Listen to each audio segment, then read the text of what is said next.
Hello, it's Monday, May the 16th, 2011, and I'm Martin Smith with a daily outlook from UFX Markets. The dollar strengthened versus most of the major currencies due to a weakening in risk appetite. US Treasury Secretary Geithner said at the beginning of the week that a default arising from failing to raise the debt limit could cause irrevocable damage to the economy, risk a double-dip recession, and increase unemployment.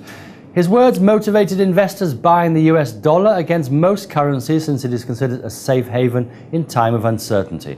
The Dow fell by 0.79% and the Nasdaq lost 1.21%.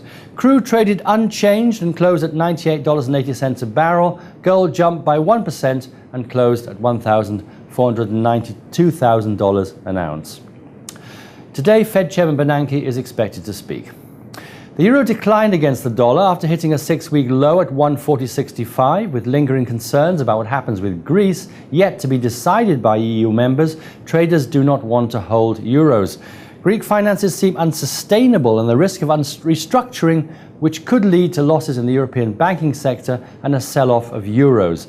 The pair is testing support at 140. Trading below support will keep the momentum negative for the pair.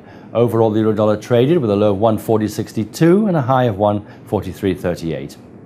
The pound fell against the greenback for a second straight week due to a week of risk aversion and a slump in commodities.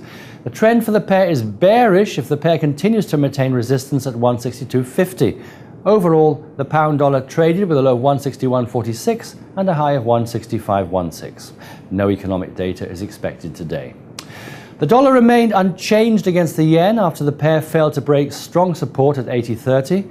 Bank of Japan Governor Shirakawa is signaling that his biggest worry is inflation, but the strength of the US dollar around the globe minimized the yen's gains. The trend for the pair should be bullish if the pair breaks resistance at 81. No economic data is expected today.